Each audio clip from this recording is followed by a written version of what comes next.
Alrighty. I've started recording. This is the second half of the alphabet for the Tealspring tier list from the olds. I'm still drinking a pint of wine. This is a fresh pint. And I went to a craft show today and bought some handmade goat's milk soap, and my skin smells great. Wow. Somebody else say All something. right. I'm Jace. I'm drinking blood. Ooh. All right. I'm Sukaba. I finished my protein shake, and now I'm drinking some good old water. Yeah. And I'm Bohm, and I'm done with my beer, and I got to work in the morning, so I'm drinking nothing. Sounds great. Alrighty. So this is where I left off on my nonsense tier list. I'll definitely fix this abomination of a non-normal distribution. But we've got 8 more teams to look at. Starting with the Flipping Flamingos. This is LS's, third season or second season in the league? And I think it's their second time with us after taking second over. time, yeah. And great logo. And logo tier list is coming. It'll happen. But for now, let's talk about these Pokemon. Bum, you want to start us off? Yeah. So, I mean, I took a look at this before we opened it up, and I mean, overall, I think right there you got 2 very strong water type or grass types right at the beginning: Ogerpon, Wellspring, and Rillaboom. You got Drifblim to take advantage of Grassy Surge, which is awesome. You've got Florges, which Florges has proved usually when it's drafted that it's going to come in and put in some work. After the first 4 is where I kind of drop off a little bit with some of the type with this team. I think the first 4 are pretty solid. Reverum, I think I drafted it last season and ended up swapping it out before week 1, so I guess I haven't really seen it do too much. I know it gets that pretty strong spin out, I think is what it is. Is it 100 base power? I think so, yeah. It's the one that drops at speed. Yeah. Yeah. Which, I mean, it can hit some big damage. Rig, I mean, that's going to be your Trick Room center, but I don't know if you really want to get this team under Trick Room. Drifblim has it as well. Oh, that's right, yeah. It's right in front of my face, too. But yeah, so you got a couple people who can set up Trick Room. Colossal, I'm just trying to figure out maybe Ogerpon setting up its steam the only engine. water move it gets is Ivy Cudgel. Do it. So Gotta be do it. Yeah, so Right. I'm struggling to see kind of where. I mean, fire moves trigger awesome. steam engine also. That's true. Yeah, that's true. Where's the fast fire? No other Right. Fire Fang? Yeah. Luxio, I guess? I Reverum don't know. overview? Luxio Fire Fang. Overall, I think those first 4 are great. Does Ogerpon get Grassy Glide? Yes. It does. Okay, so I mean that's interesting. You get 2 priority grass moves that can deal some big damage off. I think both are about 120. Yeah, 120 plus base power with attack. So, I mean, that's solid in itself if you don't have a good grass resist. But a lot of what I'm kind of looking at is, I mean, you don't have a great Trick Room sweeper. You have a couple of mons who can put up Trick Room, but you're probably going to be trying to put up Tailwind or trying to. I mean, you'd rather not be under Trick Room. It looks like with this team. With Ogerpon and Rillaboom, I guess Grassy Glide still kind of works just fine because you got priority. And just generally, what are your big threats outside of those 2? And if your opponent has something that can hit grass types hard, you're always going to be tearing one or the other, and both kind of want to tear out of grass at that point. Yeah, I mean, this feels like a terrain team to me.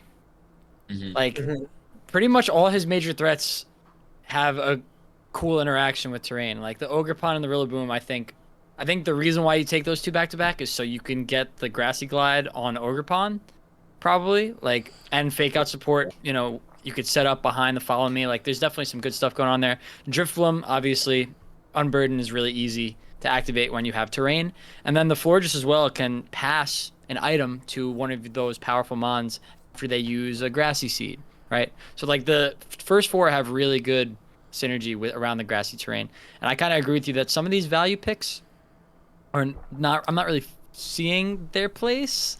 Like the Colossal, I had Colossal last season and it was an absolute menace, but I also had like the best enabler for it in Bruxish, to block priority and hit the Aqua Jet. Like that, there's nothing here that is getting off a steam engine. So like honestly, when you're prepping for this team, I don't really think you have to be concerned about a coal mode because I don't see how you're activating it. Like if you want coal mode on this team, you have to bring Do It, or you have to annihilate your Colossal with a 120 Aqua Jet. Does Ogerpon get Aqua Jet? No. Probably No. not. So That not would even be- that, that seems right? So unfair. like that, the coal mode is like non-existent. So I feel like those 8 points could probably be a little better spent, unless he's planning to use it like as like a trick room threat, which is definitely reasonable.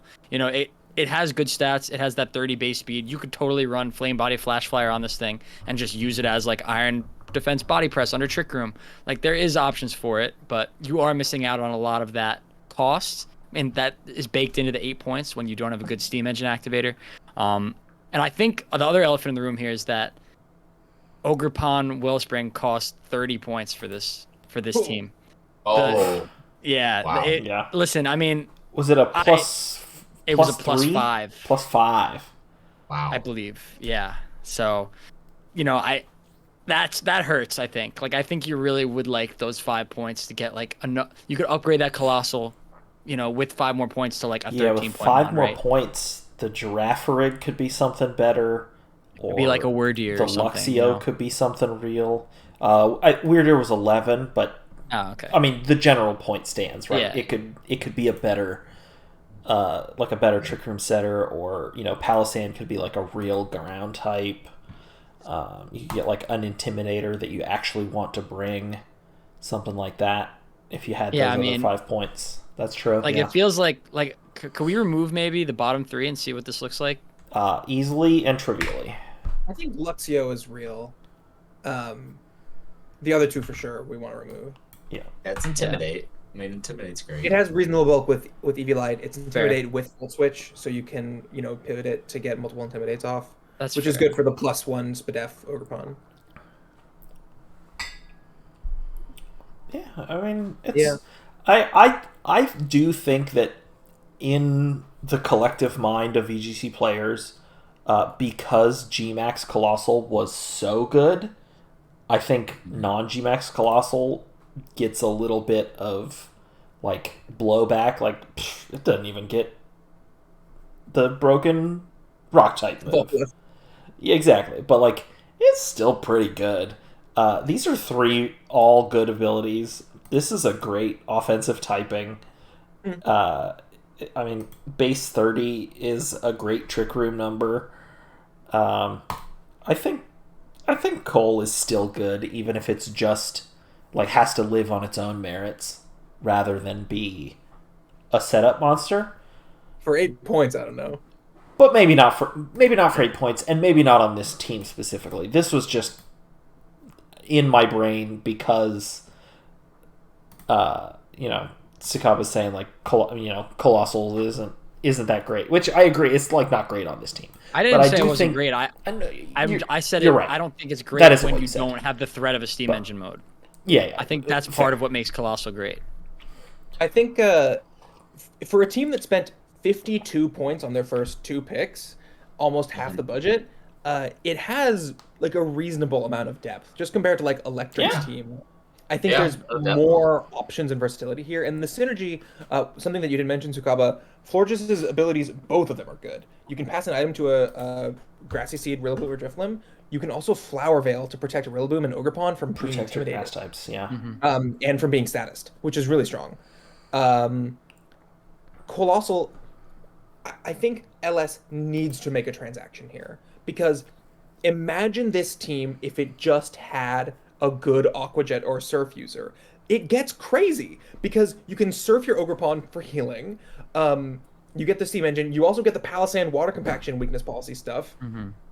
Like, this is one of the best Colossal teams I've ever seen, except that it doesn't have like anything good for Colossal. But like last generation, the premier support for Colossal was Rillaboom, and this team has 2 Rillabooms. So there's a lot of benefit. Ogerpon covers all of Colossal's weaknesses besides the fighting one, I believe, with Follow Me. Like, Colossal's so well supported except for the one thing you actually want. I just have no idea why LS didn't pick up like a real Aqua Jet or Surfer. Florges gets Chilling Water, That's it. True. Yeah. Yeah. Yeah. Is Woke Trio available? Because even that would be something, right? I think it is still. Woke Trio Yeah, I think it surf. is. It's fast surf. Let's look at the. It'd be cheap. 2 points. It would elevate. I mean, it would at least give the threat of that as an option. Obviously, you don't want a triple axle or Cole, but you could definitely surf it. Or not triple axle, whatever the water dive is. As well. Triple dive. Same thing. Yeah.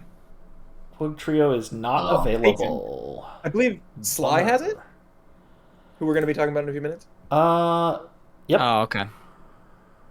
Well, either way, I'm Just sure leave there's that something up, so I don't have to available. pull it up for a third time later. If we're talking about Woke Trio, then we can talk about Duat. There's a lot of Pokemon that are good. You could have a Sneasel on this team. You could have a, I don't know, Weavile was drafted. You could have something like that that's like reasonable points and also has that ability. Yeah, it could be. I think I agree mostly. Like, this team is one smart transaction away from significant improvement. And finding the transaction, I think, might be an expression of skill. Because, like, you can, like, if you get rid of one of these ones, then the rest of the team is not as good anymore. But yeah, I think honestly OMG. the Red Bull might be the move. Oh, well. Why don't you turn some lights on there? OMG, it's the darkness. Then never. How about now? A little better. Some good Tell little some mood scary lighting. stories. There you go. To tell in the dark. We're just starting the back half of Tealspring, so we're on LS. You got any thoughts? We're actually more or less about to put it on the tier list, but You guys go ahead, do your thing. I'll jump in. I need a all second right. to Sounds great. collect my thoughts. This is a pretty good team that I think needs to make a transaction somewhere to improve itself. Do I like it more than the Bohm's Snow team? For me, I might after a transaction, but I don't think I do now. Yeah, right now for me, I like got this it team. from bottom until it makes that transaction. I think it is that one transaction away, and then it jumps probably towards the top of B. Alrighty. Second team up, the Phoenix Suns. One of Poppin's teams he's ever drafted, that's for sure.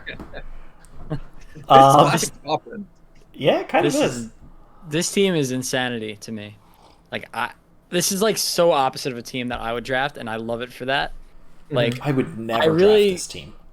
Listen, you could tell that Poppin just wanted to use Sinistra, right? He gave it like the +6. He wanted this mod. Yeah. And I think if you're gonna take the Sinistra, which we haven't seen used before in draft leagues, so this will be a first for many people in the league, obviously. You want those setup mons. You want those bulky mons that can set up, take advantage of those turns where you can deal damage into it and then switch into Sinistra. You want mons that can take advantage of redirection support.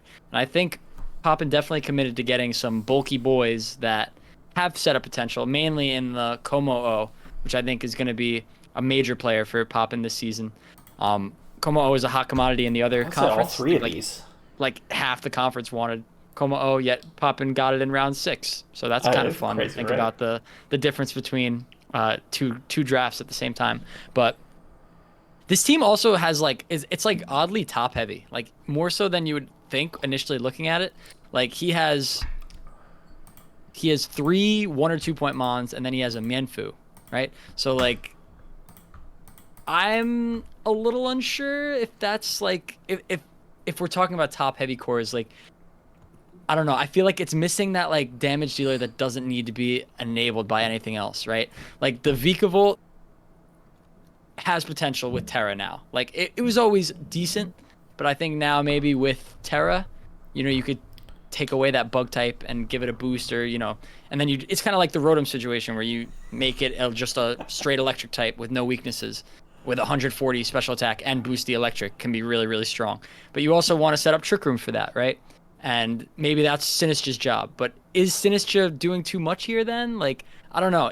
I don't even know how to assess this team, honestly, but I just love it. I love how crazy it is. and I want to hear what you guys think too. The Arcanine pickup late kind of helps out the type chart a lot too. It it provides a fairy resist, which the team was in desperate need of, and a flying resist because it's pretty weak to both fairy and flying. So that I think the Arcanine's going to carry a lot of weight and fits pretty well with Sinistcha too. I think. This team is still going to need to do some Terra stealing and Terra poisoning, because while it can resist fairy, there's nothing here that hits fairy types super effectively. So Kumo is in a weird position. So, I have been informed that my opinion of Gliscor was too harsh. So, I maybe educate me a little bit, Jace. Why am I wrong about Gliscor? Okay, I don't think it's not good. That Gliscor is like some insane Pokemon. I think Sure. 10 points, looking at it purely from a VGC perspective, is a reasonable price. I think in the other video, in Tsukaba's review of the Hearthstone conference, you said that it was like singles brain people think Gliscor is good, Gliscor sucks. I did. Sorry for doing your voice like that. That was rude of me. I don't think it's bad. I think it's like very much a like mid-tier Pokemon that has a lot to offer. Stab ground type moves are really good. Base 95 attack is very usable with Swords Dance and a good amount of bulk. It's base 95 speed Tailwind as well. That's very respectable. Hypercutter makes it immune to Intimidate. It's got like I believe it does have dual Wing Beat as well for like a dual stab.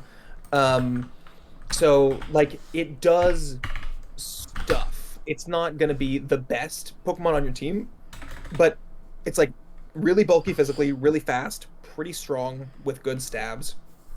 I think it's like a reasonable mid-tier Pokemon to flex. It was better last generation in Nat Dex formats when it could like do max Airstream things, but still like just Hypercutter is a good ability. It's a great typing fundamentally. And then Poppin said he's excited to use Poison Heal, and I think Poison Heal is also something that's really good. You get so much recovery if you can shore up the low Spadef or like Terra Water it. It's going to be really, really hard to kill, and it's just going to put out more damage than you can do into it a lot of the time, especially with the hospitality recovery. Scale Shot I think is interesting. Get Scale Shot, that's fun. Yeah. Struggle Bug is, I mean, it's like got weird stuff that makes it like an interesting, cool Pokemon to take, and I think it's not like a coincidence that it was drafted in both conferences as just like I think it's the only mid-tier ground type in the game. I think every other ground type in the game is either incredible or dog shit. Great or dirt. It's like either like on fan, which is barely bringable, or Mudsdale, which is the best Pokemon in the game. I was a little dismissive of Gliscor. I'll give you that. We can maybe fling our Poison Orb or Toxic Orb. I mean, and then we've got a strong Acrobatics.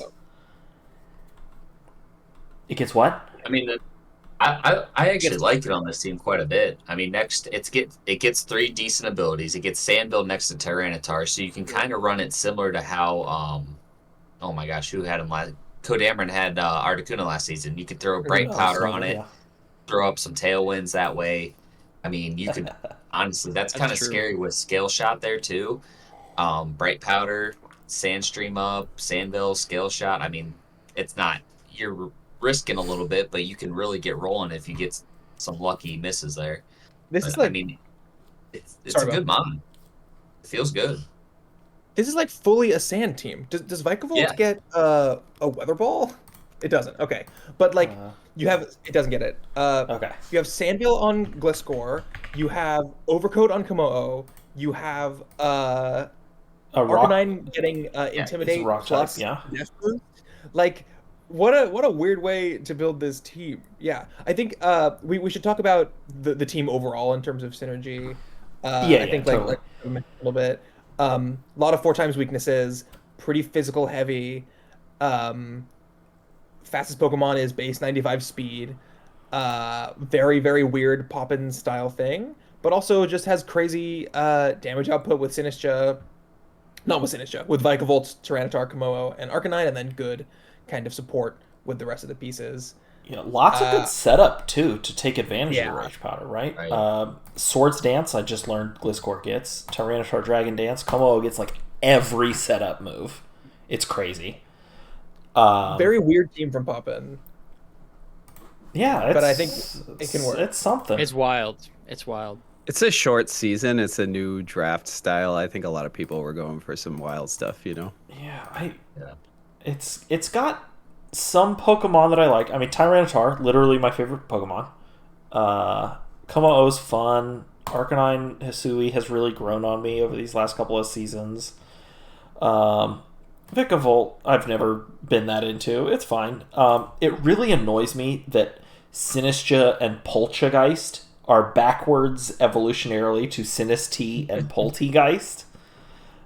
It's infuriating to me, actually, because I was prepping against Poltergeist and had to keep reminding myself, this is barely a real Pokemon. Don't spend your time thinking about it. Ooh, I think. Well, I don't know if you won or lost your week 1, but I think Poltergeist is a real Pokemon. We'll get to that later. I said barely, but we'll get to it. Anyway,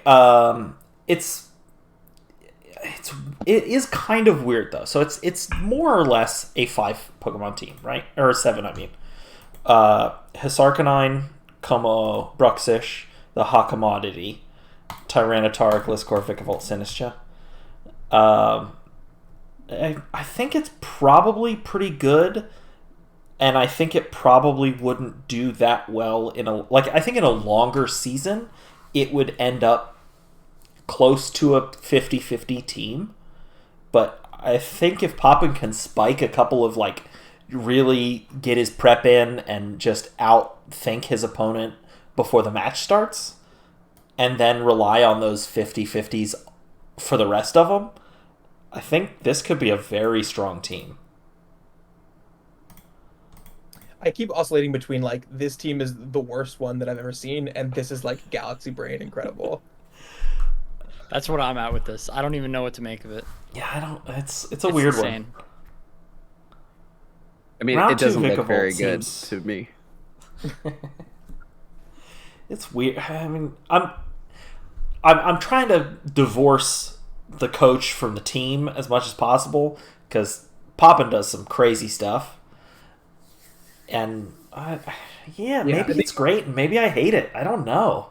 I think if you divorce the coach from the team, you have to acknowledge that most of these threats are kind of physical. They're getting intimidated besides the Gliscor. They're getting burned. There's nothing fast here. Sinistcha is good, but it can Rage Powder, but it's not the bulkiest thing in the world. And then you add in Imprison Trick Room, and it's really hard for the team to get going without setup, and you can fake it out. There's a lot of ways that you can mess with this team, especially if you run Haze maybe for the Como. I think would be pretty good.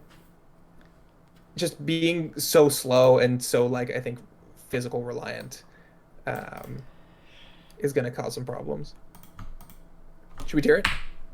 Yeah, let's tier it. I want to just take a quick... Oh, it does. Does it not change the type chart at all? Deleting these bottom 2? Barely. I don't know. I don't know where to put it. I don't know what to make of it. I don't know put it middle of the pack.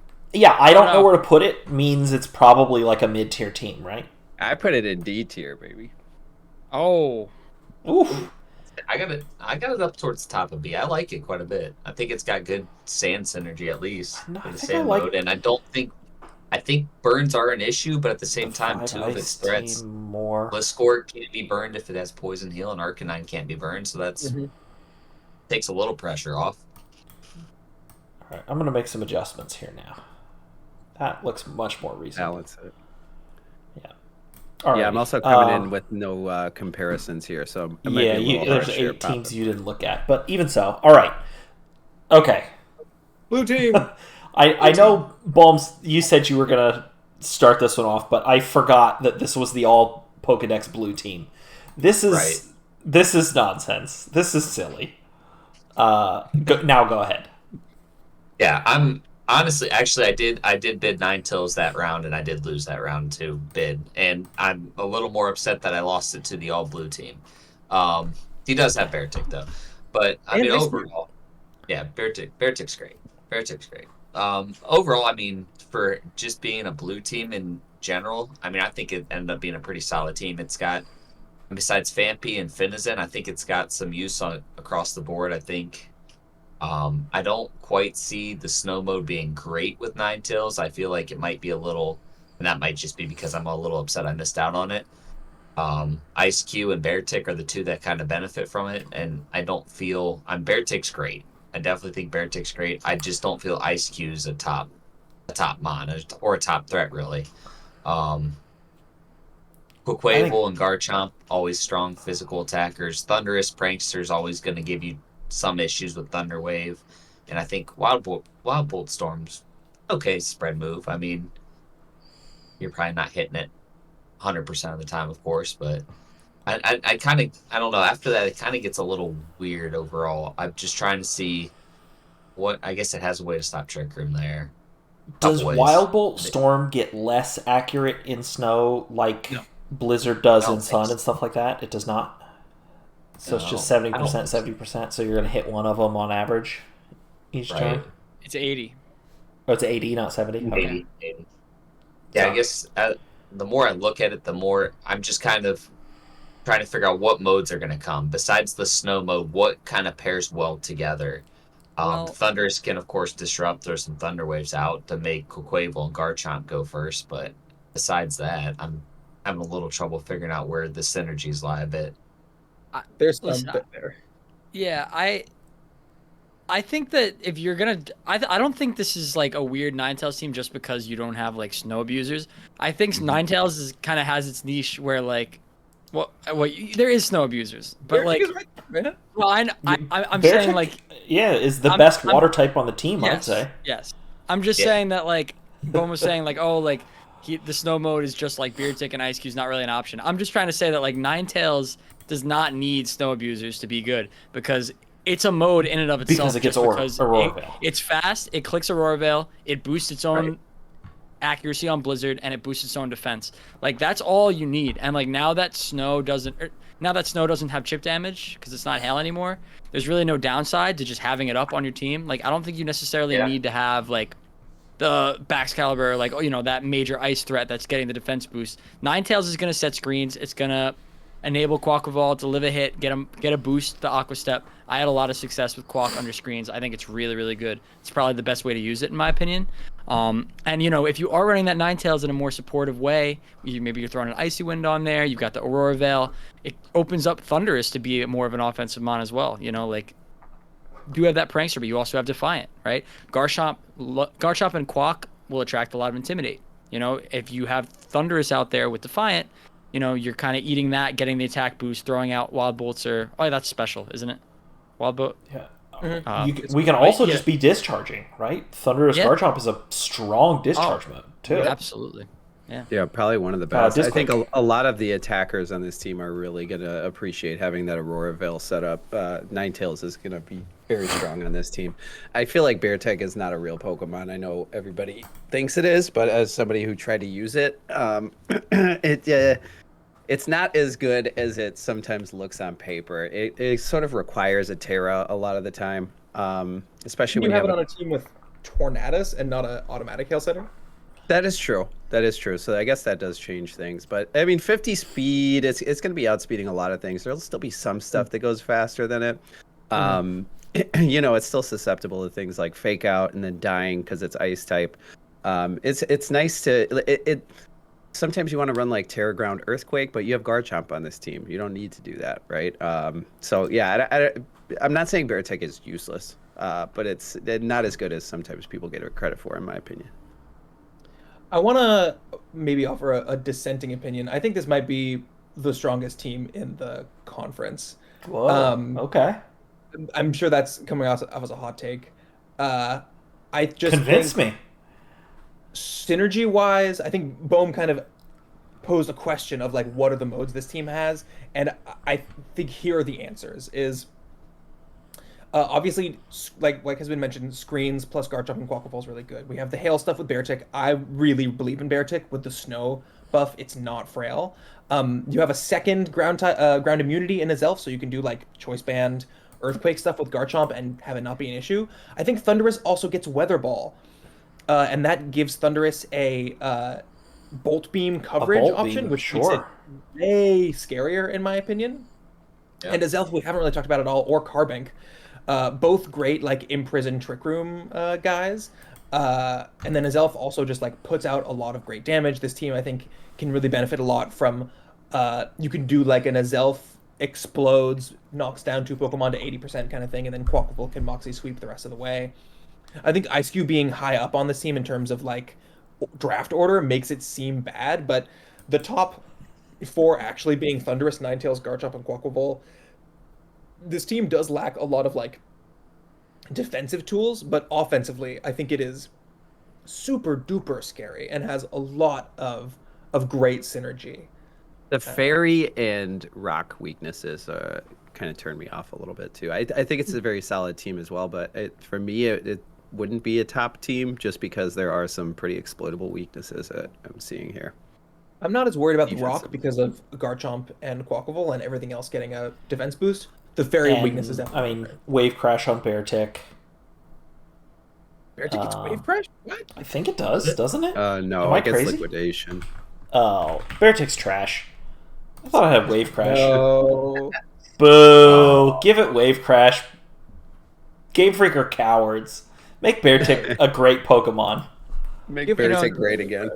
I'll add one more minor criticism to the team is that it doesn't really have like it doesn't want Trick Room up, right? Like you could run Beartick slow, and you could put Snow Cloak on it and just run it as like that bulky Trick Room option. You could throw in a Soul Fist on it, but it's not ideal. And like if I'm against this team and you can get Trick Room up, it does feel a little exploitable. And as far as setters, like the Azelf is not very bulky at all of the three of the Lake Trio, so it's not really something you'd want to be running like an Imprison Trick Room on. I guess, does Carbon get Imprison? No, right? I think it does. It does? Does it?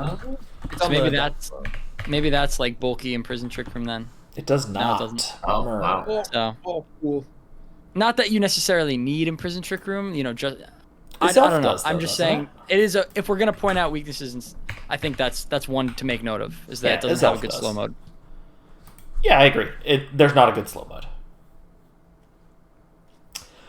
All right, let's put it on the tier list because we're 32 minutes into this recording and we've talked about 3 teams. So, all right, gotta pick up the pace. I got like a solid team to me. I mean, we don't have to pick up the pace. There's no rules here. Yeah, I think it's a solid mid-tier team. Yeah. I have it in A. I think it's pretty good. Middle of A. Maybe it's better than Braff's team. I don't think it's better than mine. Maybe it's better than mine. I don't know. It's in here. I don't think it's fine. It goes right here. All right, moving on. Who's next? Slushy. This nonsense. Chien-Pao, +6. I'm going to have it every season until I die. Next generation, when Chien-Pao's not in the game, Slushy's going to quit Draft League entirely. Done drafting. Say it's over. I'm going to college. So we got a sneak preview of this team. I feel like it's unfair. Yeah, I think this is pretty cool because last season, obviously Slushy had like the ladder team that he took all the way to the finals, right? With the Chien-Pao and the Dragonite, which was like that tried and true, like it's coming. The Dragonite's going to be extreme speeding next to the Chien-Pao, the priority. It's crazy with the minus defense. And what I like about what he did this time is he didn't commit to the bit and get like Urshifu Rapid this time, right? He got like a bunch of options. Like he doesn't have that like major physical threat to go alongside the Chien-Pao, but he has like several good ones. Like the Dragapult can actually be pretty offensive physically. Like it's normally a mon that struggles to utilize its high physical attack stat, but Dragon Darts is kind of scary when you're also adding in a Sword of Ruin debuff in addition to whatever boosting you're giving the Dragapult. The Lycanroc, has a very high attack stat, gets that signature Excel Rock, so like he kind of has like Dragonite at home with Excel Rock boosted by Sword of Ruin. And I really like Screamtail on this team as sort of that supportive piece, right? You could Photosynthesis boost, you could fast Icy Wind, you can Encore, disable. Like Screamtail can be very versatile for this team. Howling up those Chien-Pao, the Dragapult, switching in Chien-Pao. And I feel like Slushy's kind of mastered the art of like knowing when to put Chien-Pao on the field. So like I could totally see him keeping Chen Pao in the back, boosting up some physical attackers, and then strategically switching in the Chen Pao in order to, like just having a massive DPS turn with Dragapult, Dragon Darts, or Lycan Rock, Excel Rock. Even the Lilligant can get boosted, can take advantage of the Sword of Ruin. So he definitely has a lot of good options there. And yeah, he did a good job making a Chen Pao team yet again. Surprise to no one. The versatility of this team makes it look like it would be a lot of fun to play. So I do appreciate the versatility of this team, but definitely see a lot of defensive holes here too. Yeah, this is a team that just does not care. Like, this is a team that wants 6 focus sashes, right? Yeah. Like, you're gonna die first. That's the game. Like, yeah, I'm it's gonna like, kill you as quickly I'm gonna as kill possible. you. Yeah. There's not a single, like, good attacking type that is resisted by this team. I mean, it's just like, I'll go for, I think fire. you also have Okay, the fair. ability to hit all of those things super effectively with Chen Pao. True. With priority, right? too. Yeah. This team is infuriating to me because it's just, Slushy says, I'm going to get Chen Pao, then I'm going to take Drek, and Chen Pao makes them all look good. This team, conversely, makes me so happy because last season I hated Slushy's team more than any draft league team I've ever seen in my life. Yeah. Just because I thought it was the antithesis of everything the draft league is about. It's the opposite of the point. Yeah. And this team, even though it's like really a similar thing of like 6 Pokemon, I don't mind it at all because it's interesting stuff. It's not like a whole bunch of ladder BS. Even like Chen Pao Dragapult is fine because the rest of it isn't that super standard. And I think the rest of the pieces totally like work here. We haven't given a lot of respect to like the Riolu and Squawkabilly. I think Riolu works on this team well because it's a Sunsetter for the Lilligant and the Screamtail, and it's a Prankster Howl for the rest. That's coming, and that's going to do big stuff. And The only thing that I copycat would- Trick Room is kind of nice, right? To copy the opponents, Yeah. to set it back. Like That's true. yeah. If they see Riolu, my dog is. Somebody playing with a chew toy. Wait, no, you can't just do that. Bring the dog. The dog is now. We need the thoughts of the dog. Get that All right. dog a beer. The dog is now the whole screen, not literally the whole screen, but center screen, very large. Oh, that's a good dog. My main criticism of this team, I think, is that they paid 15 for Hisuian Typhlosion, which is a great Pokemon, but they actually don't have great speed control. It's the one Pokemon on this team without like priority or chlorophyll going on, and so I don't know how they're going to be able to like position it right unless they're clicking Icy Wind, Chen Pao, or Thunder Wave Screamtail. Yeah. I guess that's kind of my thoughts too. Typhlosion and Lilligant, they both kind of want that sun to be up in some way, and really your Sunsetter here is Screamtail. I mean, it can't go up. I mean, it's fast. Oh, Riolu, right, as well, right. yeah. Always forget about Prankster, and I think it gets all the weathers, but either way, I mean, both of them. Typhlosion's going to want Scarf in order to get off an Eruption if that's kind of the route you're going for, and that's really what you want to do, get Frisk out there and then Erupt. But yeah, Lilligant, I'm having trouble seeing how Lilligant kind of fits in well besides sitting next to Chen Pao. I mean, Yeah, I think this team's going to struggle a little bit against teams that can survive like a hit. Right? Yeah, Because on turn 5 Yeah. and onward. Because all the Mons on this team, except for Screamtail, cannot survive a single hit, right? Which I think, could be a problem against maybe some bulkier teams. Yeah, this is also like probably the fastest team that we've looked at. Mm-hmm. Like By far, yeah. these numbers are crazy fast, especially when you consider Screamtail can get that booster energy boost on the photosynthesis. So yeah, Trick Room matchup is questionable, but he has a lot of strong priority, which might not even matter if you have speed control when he just clicks Sucker Punch and Excel Rock and Shadow Sneak. Does Dragon Ball get Shadow Sneak? It gets Sucker Punch. Oh, okay. So yeah, I don't know. I think it's good. It'll probably be pretty good, but it definitely has weaknesses, like you guys pointed out. It's frail. You know, it has some big type problems defensively resisting it. You know, it's fast. It doesn't have like a slow trick room threat, but who knows? It might not even matter. He's gonna have a lot of fun with these 6. Yeah, at time of recording, we have seen Slushy's Week 1 match, and it was Chien Pao and a whole bunch of physical priority. So it was, hey, I heard you like Sucker Punch. Yeah. He clicked like Rock Slide with Lycanroc once, and Dragon Darts with Dragon Pult once, and every other and High Jump Kick with Reboot, and every other attack for the rest of the Game 3 set was a priority move. It was it was Sucker Punch and Accelerock, end of list. Yeah, and then Lycanroc and Chien Pao had Sucker Punch. I think Dragon Pult might have had it as well. Insane. Yeah, that was a fun match to watch, and this is going to be a fun team to watch. I do think this team will struggle turn 5 onward, because, you know, Chien Pao's going to be at a sash, Lycanroc Dusk is going to be dead, Dragapult's going to be at 20%, Hisui Typhlosion is going to have switched out to not die to a Shadow Sneak or something. You know, I think in a mid to long game, this team is going to struggle. But this is I know how to make Chien Pao good player. And these last 3 teams we looked at are so wacky and hard to tier. Yeah. Yeah, true.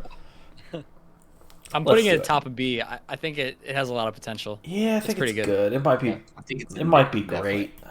It might be an A-tier team. I don't know. We'll see. It's A-tier next? For sure. Sly. We got 4 teams left. We're halfway done, and we're 40 minutes in. We're basically spending 10 minutes a team. So Berserker is still not working. Paldea doesn't work. All the fixes that have happened. Refresh and Berserker, the page after you switch it. That's what worked for me. Well, I didn't actually switch it. It was already... I don't know. Berserker's broken. I don't know. I mean, it's not on the... There's a whole bunch of hidden sheet. Like, it's a whole thing. It's not on this list, I think. It's not on this sheet. Very weird. No, if you switch it to SV and refresh it, it shows. Oh, okay. It did for a second, and then it broke, actually. Never mind. Wild. All right. Well, that's what the video's about. The video's about this team. And this team is what we're going to review. Okay. I talked to Sly a little bit about this draft, and he made a YouTube video. Welcome to the YouTube scene, Sly. Very excited to have you around. The main idea that I remember him talking about was like, I think it's similar to how I constructed my team, and it's like, okay, Regieleki, Hearthflame, Incredible Core, boom. What am I weak to? Dragon. All right, I'll get a Dragon type to kill them. Boom. What am I weak to? Intimidate, Articuno Galar, the like classic round 4 pick that deals with your fighting issue. Oh my god, we fixed Berserker and Ogerpon goes away. I'm lacking in disruption and support and like defensive options. Boom, Morgrim. And then the rest of the team kind of gets funny in my opinion. My question, of course, would be, if your first 2 picks are weak to Dragon, why did you pick a Dragon to hit other dragons?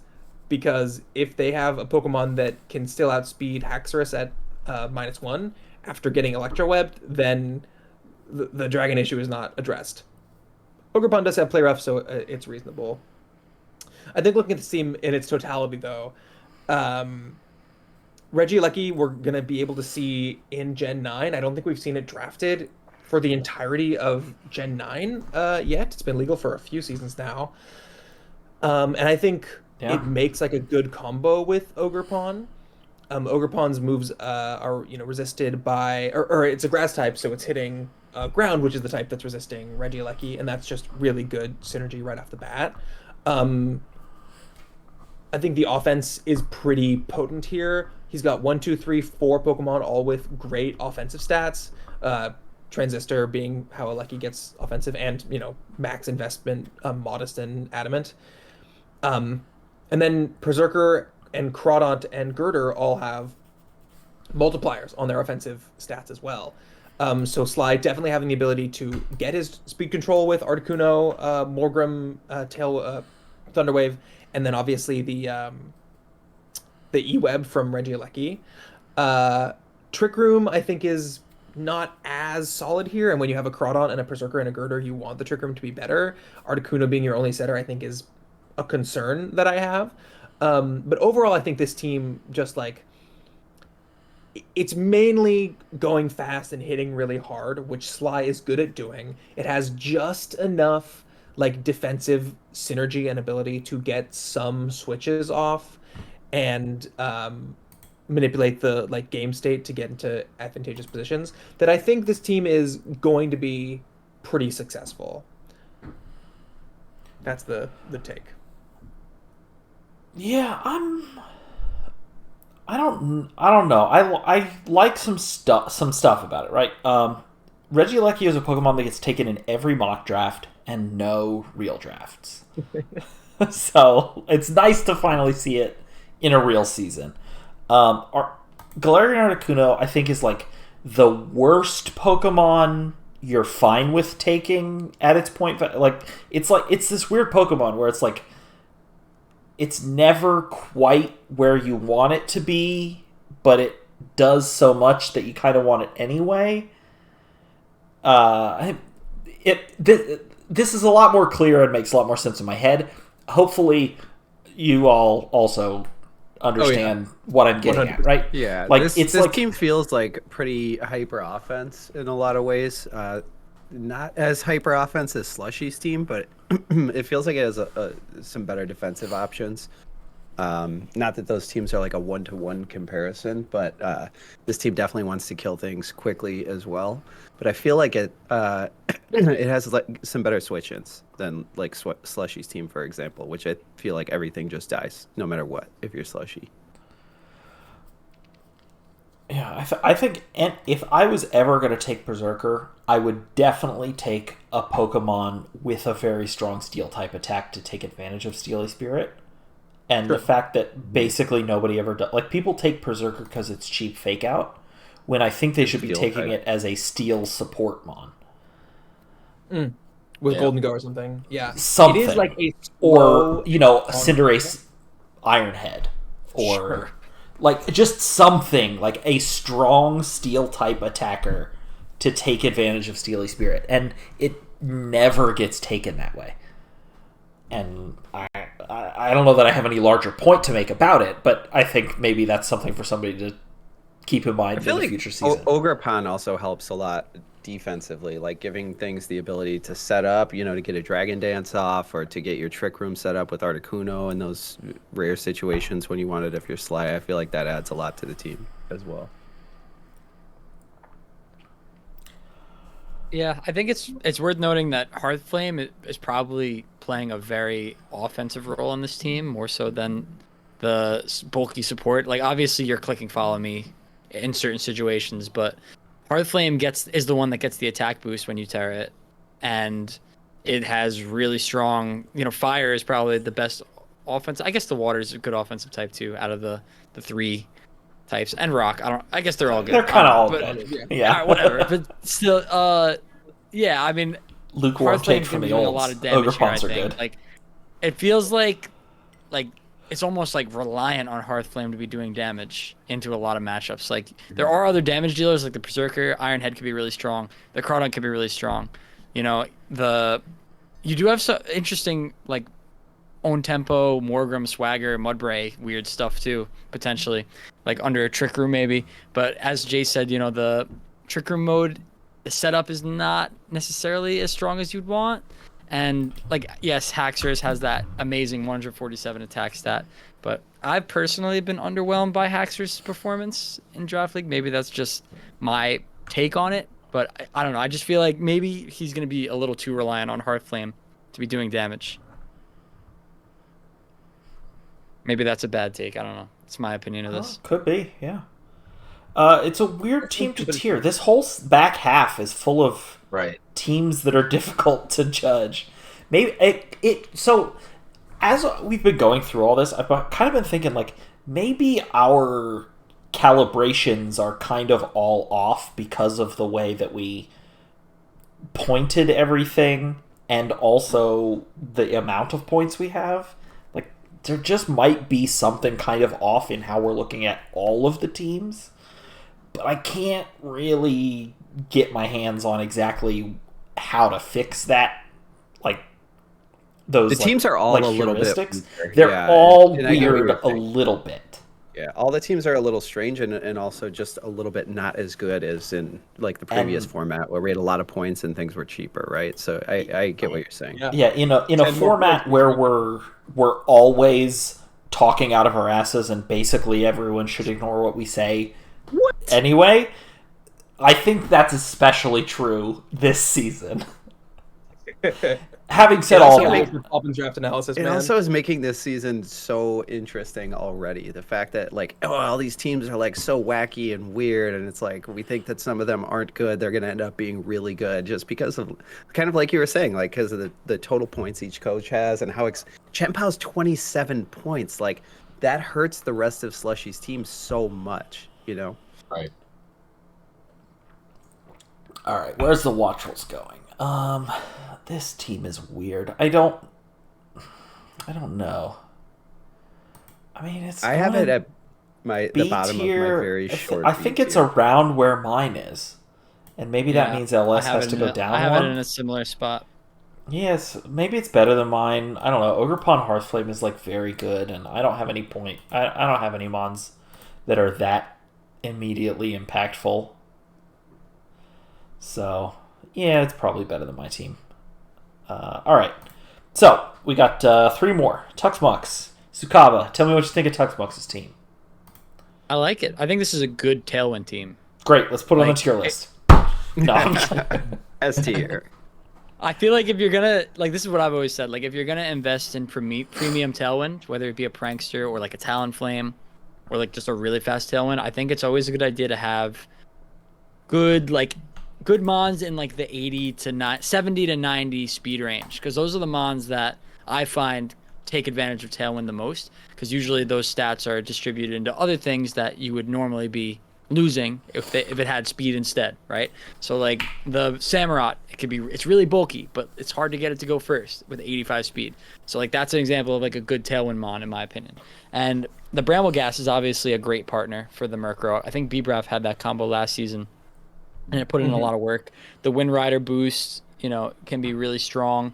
And I've mentioned this in the last video as well, but the Golden Go Murkrow combo is like a match made in heaven because of that Prankster Haze you get available, which can reset your Golden Go back to full for another funny Make It Rain. Click the button and do 120 base power spread move, steal damage.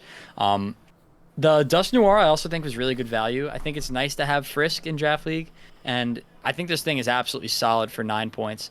Like, I would definitely pay 9 points for a Dust Noir. It's bulky. It gets Will-O-Wisp. It gets weird stuff like Pain Split, I believe it gets as well. Like, it's just a helping hand. It's got a really nice kit as a supported piece, and I think it definitely works on this team as like that, either that anti-trickery mon or just that slow, really bulky mon that sits there and supports the team with its various moves.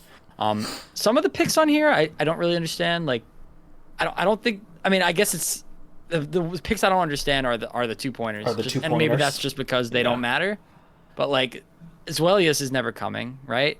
Like, maybe you bring probably not, but also maybe. It's Dust Noir has gravity, and with hustle and gravity up, base 85 attack can be deceiving. Very, very bulky, good offensive typing. Dragon Rush with hustle is 100% accurate in gravity. Crunch. Okay, maybe, yeah. I've seen Zweilius in non-Dynamax games of VGC get 4 kills. Wow. It's just one that I respect personally. Maybe I've just never seen it, so I'm not respecting it like I should. But like, I mean, Quilava is very redundant when you have a Cinderace, I think. Quilava's doing like Murkrow eruption stuff. It's like Typhlosion at home. Yeah. I don't know. I mean, I like it though. I mean, I'm nitpicking like a bunch of 2-point mons, but I think the core here is pretty good to go with the Tailwind mode. What do you guys think? Yeah, I agree. I think the Murkrow Brambleghast, Murkrow Golden Go stuff is pretty sweet. Samurott loves to be extra fast, and sharpness plus its whatever that move is called that it does. Ceaseless Edge. That's the one.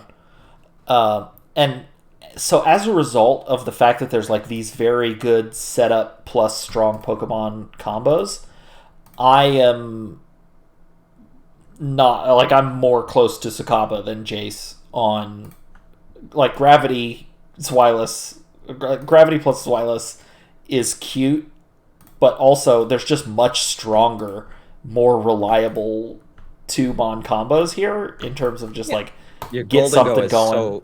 Golden Go is like very good. So well positioned on this team. Like Sukaba said, Murkrow is just an amazing partner. Also, like the team has a pretty big fairy weakness, but Golden Go like loves to see Terra Fairy, loves for you to bring your fairy types. I feel like Golden Go is going to carry a lot of the weight for this team. If we delete the 2-pointers, which I think it's fair to do, like obviously they're Pokemon, we've discussed them. Now let's take them off and put them where they belong. It's a 7-Mon team, and how good is the synergy between them? It's I think, really clear and strong Trick Room mode with Hariyama and Dusk Noir, and Murkrow can, as we saw with Red Jolteon's week 1, can quash in Trick Room, which is really beneficial if you end up with like your Golden Go or your Cinderace out of position. They got a great fast mode with Bramblegast, Cinderace, and Golden Go. I think this team isn't the strongest, like synergistically, defensively, but they certainly have the offense between Samurott, Bramblegast, Hariyama, Cinderace, and Golden Go, and the support is pretty damn nice with Fake Out, Prankster Tailwind, and a very great Trick Room user. I don't have a lot of complaints with this team. I love this team. I think Tux is drafting after my own heart. Yeah, it's a good 7. It is 7, and it is 7 enough? With, like, and Golden Go is your best guy, and then Cinderace is pretty frail, and Hariyama is not as bulky as you want it to be, and Samurott is not doing quite as much damage as you want it to. Hariyama, if we can, give it a little bit of speed plus a tailwind, then the headlong rushes and close combats are taking KOs. You get to Fake Out to get your turn 1 in case you want something other than Murkrow next to Hariyama. Hariyama feels like kind of in the way that I was talking about Articuno being like the best of the bad Pokemon that you want on your team. Hariyama feels like the worst of the good Pokemon you want on your team. I love Hariyama. I kind of do too, but I don't know. It's like similar to that in that it has very clear things it wants to do, but also it's kind of always a little bit underwhelming at doing those things anyway. Yeah. So I can agree with that. I think I drafted him. But also that's kind of nitpicky. Like, this is a pretty decent 7. Also, with the core of 7, there's a lot of versatility in terms of like speed, in terms of like different sets you can run. You can do different things with the Hariyama that people might not be expecting on particular weeks. Like you were saying, you could run it fast and throw in headlong rushes and close combats, or you could go Trick Room mode and run things really slow on this team. So the versatility, I feel like, makes it pretty strong too. Yeah, let's put it on the tier list. Who's got thoughts? A tier for me. Yeah, I think it's really pretty decent. Really strong. Do I like it more than Slushy's team? Probably not. Maybe that means Slushy's team needs to go up. Yeah, I'm okay with that. Yeah. I think this is should probably a top be at the 3 or 4 team that we've looked at. Yeah, is Poppin's team at the bottom of B tier for me? Yeah, maybe it is. Yeah. Okay. Yeah, I'm happy with where I'm at. All right. 2 teams left. 58 minutes into this video. No editing. I'm going to talk about the Pittsburgh Pawniard. This is Void's team. Void's 3rd season in the league, I believe. I think so. Does that sound right? 3rd? Yeah. Okay. 4th, maybe 4th, but I think it's 3rd. This team has... This is my week 1 matchup. This team has some things that made me concerned with it. 4 flying types is kind of wild, especially when Fletchinder especially should not really be on this team. What is he doing here? Well, we'll talk about that in a second. I want to talk about the things I do like. Ogerpon and Tornadus are great. I like Braviary Hisui a lot. It's great that there's finally a good offensive Pokemon with Tinted Lens. I think very, very fast Electrode Hisui has some fun support stuff. It's cool. Combat Tauros is a fine value pick. I think it does good stuff. This is basically all Pokemon that I think earn a spot on a draft league team. There's no chaff on this team, I think. But I don't think this team goes together very well. Fletchinder should never come because it's a worse fire type. It's a worse attacking flying type than all three of these. It's a worse Tailwind setter, and it's a worse pure support. Fletchinder just shouldn't be on this team. Yeah, I feel like dropping that would just be the right for anything else. 7 points is 6 points. That gets you 6 points that you can put on literally anything else that is better. Poltergeist, I think, is maybe also I don't think is doing much for this team. It's the third grass type. Hospitality is fun, and Heat Proof is nice, but isn't really why you would want Poltergeist anyway. Wait, this team has 2 grass type redirectors, and 2 Prankster Tailwind setters, and 2 Pranksters. Yeah, I'm not overall. I'm not really sure what this team is doing. As a cohesive whole, right? Yeah. There feels like there's a lot of redundancy, duplication of roles, right? Wait, this is the most redundancy I've ever seen in my life. When are you bringing Hawlucha here over Tauros fighting as well? I mean, Hawlucha, I don't really see a great way to activate on Burden. I mean, I guess you have the swagger strats with Impidimp, maybe a fast Hisui electric terrain mode, right? And then you Raichu, get to take advantage of that, and then you get an electric seed on Hawlucha. Something like that is fine. But yeah, Hawlucha is also outclassed as a flying type attacker by these 2 Mons and a Jace, you have something really important to say, don't you? Fighting type attacker. Okay. I'm not sure what's going on with a lot of this team. Go ahead, Jace. I just realized every single Pokemon in this team has redundancy. There's 3 grass types, which is 1 redundancy, and there's 2 grass type redirectors. Boom. There's obviously, like you said, 4 flying types. There's also 2 pranksters. So you have Prankster Torn, Prankster Impotent, and then also the Fletchinder Tornadus thing. You have 2 psychic types with the Braviary and the Raichu. You have 2 fast electric types with the Raichu and the Electrode. You have 2 fake outs with Raichu and the Impotent. You have 2 fast grass types with the Electrode and the Ogerpon. You have 2 fire types with the Flareon and the Fletchinder. Oh my god, it keeps going. 2 fighting types with the Hawlucha and the Tauros. There are so few things on this team that aren't duplicated. I think what the idea here is you knock out one of my Pokemon, there's another one in the back, baby. We're a slightly worse copy. That's crazy. It's crazy how unbelievably redundant this team is, and I'm gonna say I still think it's not bad. I think there's a lot to love about this team. You're right. We said there's a lot of redundancies, and what does this Pokemon do here, stuff like that. I have already played this match. I had a tough time prepping for this match. Anyway, it's infuriating. It should be so obvious. There's only 4 roles, so prep for those 4 roles. But I still had, I still had a lot of stuff I had to deal with because every single one of these Pokemon has a good place on a draft squad.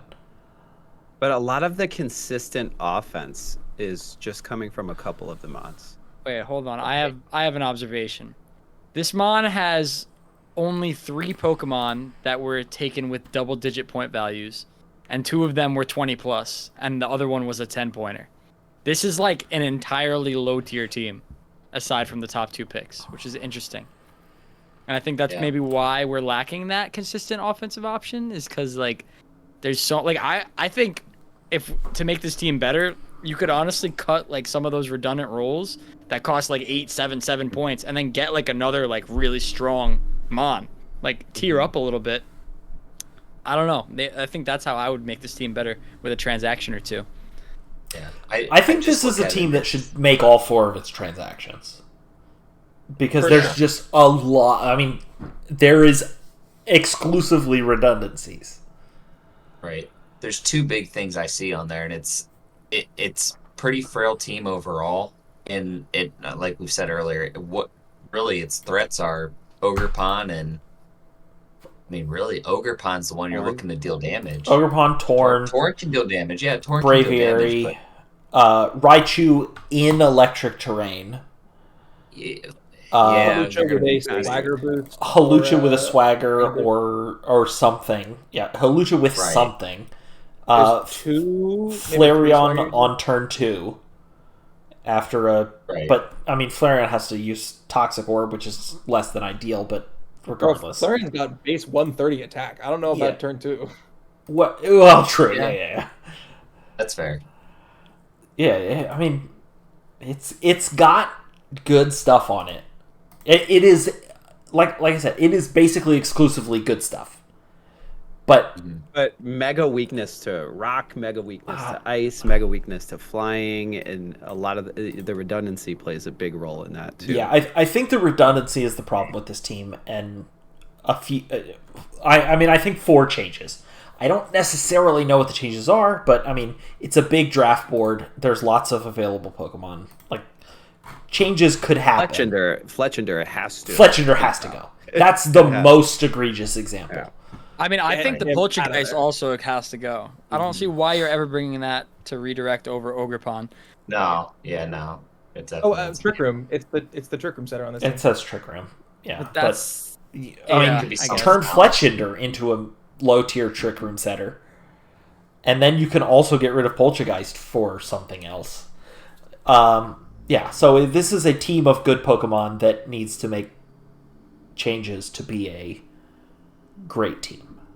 Yeah, this is probably going to be the lowest team on my list. I think so it's far. the lowest team on my list as well, because it's essentially, like I said, it's like a 4 or 5 roll team. And you bring 6 Pokemon to a match. So even in that scenario, something's getting duplicated. It has cool pieces, I think, with some big transactions. It could be a really strong team. It has I love it. 100% good Pokemon. It's like the deepest team in the league that's not actually deep because it's all the same role, right? Like every mon here is bringable, which I think is more than we've said. I think every other team we've looked at has had like at least 1, 2, or 1 pointer. Yeah, I was like pulling my hair out prepping for this team. Yeah. There's a joke to be made here. There's a subreddit called r/I'm14 and this is deep, which is about like things that deep that are actually fake. And this is a team that is like, I'm 14 and this is deep kind of thing. And Void is actually 14 years old. So yeah, mad respect to him for putting together a very cool team. Truly do not mean to be roasting it or anything like that. I just find that to be a funny coincidence. All right. Alrighty, we got one left. One of the OGs coming back again. Another round 1 Clefairy. I missed the interviews, you boy. We gotta bring people were taking Clefairy round 1 in season 1 of the VBL-S, and Clefairy is still getting taken 11 seasons later, over 3 years. We did miss the 3-year anniversary by a couple weeks with our most recent grand finals. It was like the week that quarterfinals were played, I think, was our 3-year VBL-S anniversary. But this is competitive, not defiant. Empoleon is good now. What do you got for us, Boom? Yeah, so, I mean, it looks like it wants to be a Trick Room team. I mean, that's Mudstell, Farigiraf, Clefairy, redirecting. Empoleon's not particularly fast. I mean, the fast mons on this team are Sneasel, Grafaiai, and Cyclozar. That's where all your speed's coming from.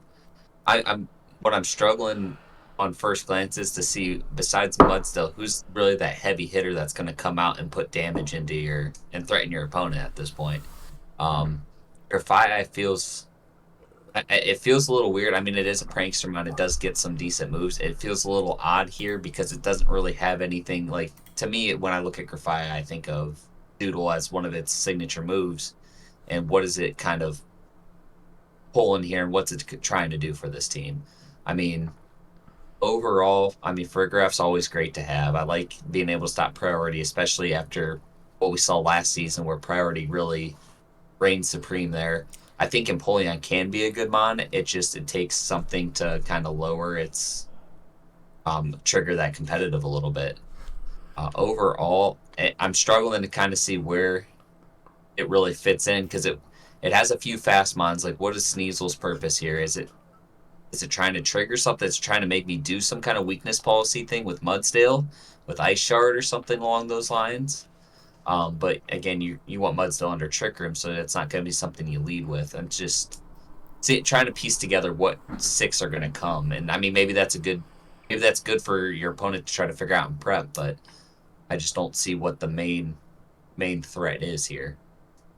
I think the reason why you're struggling to find the main offensive threat is because the numbers don't really indicate that there is like one major threat here, because like the numbers are pretty, like they're respectable, but like there's nothing that you're like prepping for and you're like, okay, I need to make sure I live this nasty hit from this powerful mon that could OHKO me if I don't have the right Terra. Like the biggest offensive number on this board is Mudsdale, and Mudsdale is like my favorite draft mod of all time. When I had Mudsdale, it's just so everybody good. Loves Mudsdale. It is everybody so that's good. Ever Everybody had that's it used this loves Pokemon Mudsdale.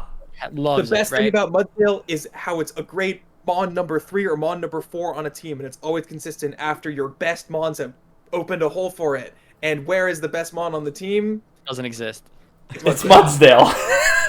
It's Mudsdale. Mudsdale. Well, That's him. yeah, like listen, the numbers aren't like, it's not like there's no offense. It's just like Farigiraf 110, Rotamo 105, Empoleon 111 on the special side, and then on the physical side, like 95 Sneasel, Grafai, respectable. Like it's not like they're not offensive at all, but it's not. I don't know. I think this team's really going to struggle to deal damage in a format where the power level has increased beyond what we've seen in the early seasons of Gen 9.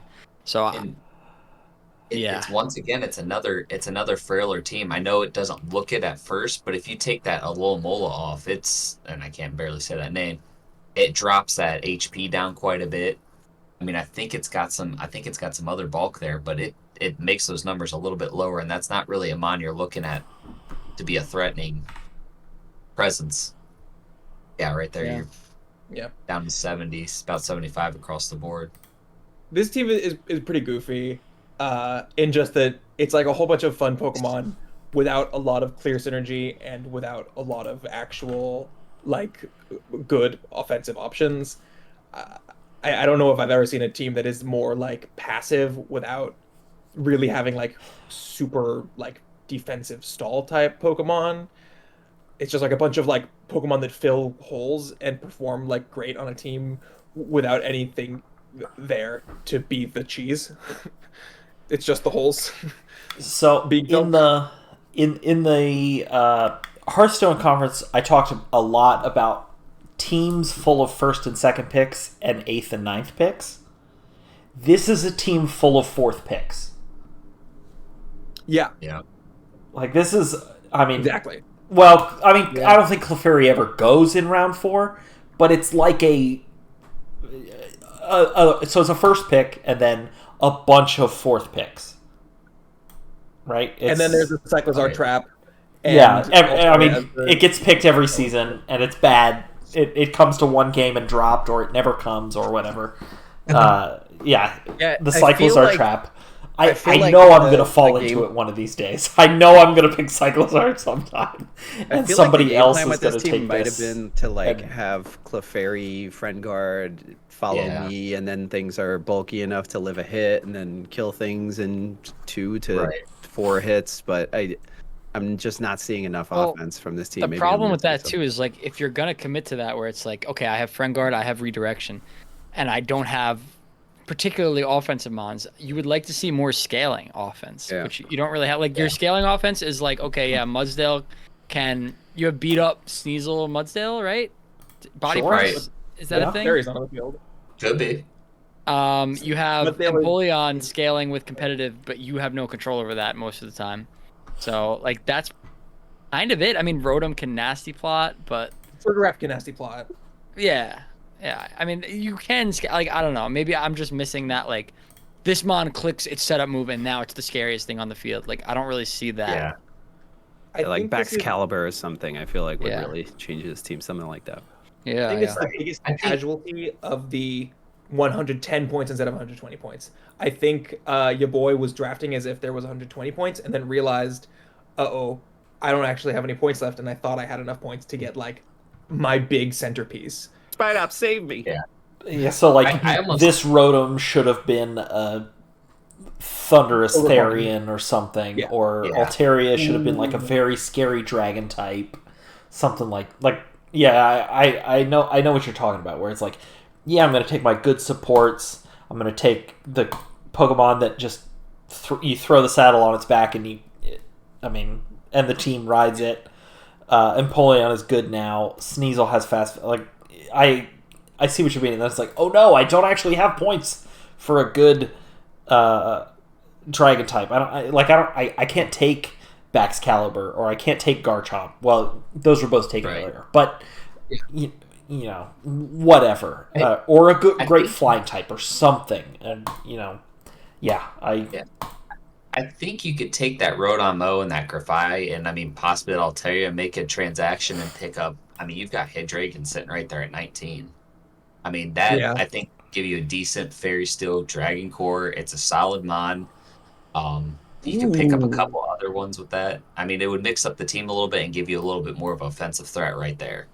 I think you can keep the Rotom. I think the biggest guys to trade is like one of Clefairy, Farigiraf, Sneasel, Altaria, Grafai, Alomomola, Cyclizar.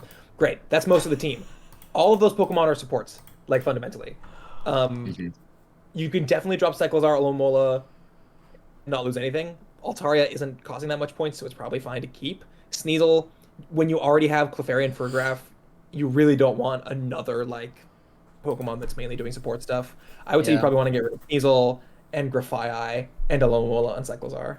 And get some offense, big numbers, and that elevates this team a lot. Because you have all the pieces that are, like, tough to get, right? Mudsdale, Empoleon, Farigiraf, Clefairy, all pieces people probably had at their second and third pick that they were hoping to get and got sniped. I would say probably fourth. Sure, fourth. Yeah, that's a really good point. Like, this is a team that I feel like can become like an A-tier team if it gets like some potent offensive threats. Like, you have like the Farigiraf Clefairy is such a good supportive core for your team to be built around, but you're absolutely right. Like, there's just too many additional supportive pieces that you don't want them on the field when you have better options in the Clefairy and the Farigiraf in the first place. Right. You've also, Sylveon's still available in this conference. You've got Hisuian Gudra in this conference. There's some heavy hitters you can throw on this team that could really. What's at the very, very top end? Very, very top end. Urshifu Rapid. Water, Urshifu, Chi-Yu, Ursaluna. Dragonite was untaken. Dragonite can do it. There's even like Great Tusk at 21. There's probably stuff in like 15, 14 and stuff too, right? Chandelure. Azumarill. Mamoswine is available. Indeedee and Armarouge. Yeah, there's good stuff. Yeah. Armarouge, Arcanine. Hey, cash that check, grab some offense. Basculegion Male. Just as like, on their face, good attackers that don't require anything else. As is, where are you guys putting this? Yeah. Cleavor at 14, I think, could be reasonable. Slitherwing or Salazzle, there's, in more of the like budget world. I think this has to be the lowest ranked team for me. I don't think it's the lowest ranked team for me. I think it's right next to. I want to take a look at Dan's team again really quickly, just to remind myself. Dan's team has big numbers. Mouse 8. It's got Mouse 8. Does more than the whole team. Yeah, I like Dan's team more. All right. Electric. Yeah, I like electrics more too. Okay, yeah, we'll put it here. Oh, if I put this here, this is a very good normal distribution. Okay, this is my tier list. Alrighty, everybody.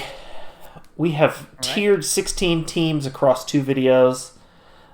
These are the 2 longest Olds Draft videos that have ever been uploaded to YouTube. We had nobody keeping time, nobody keeping track of any of it. It all happens as long as it happens.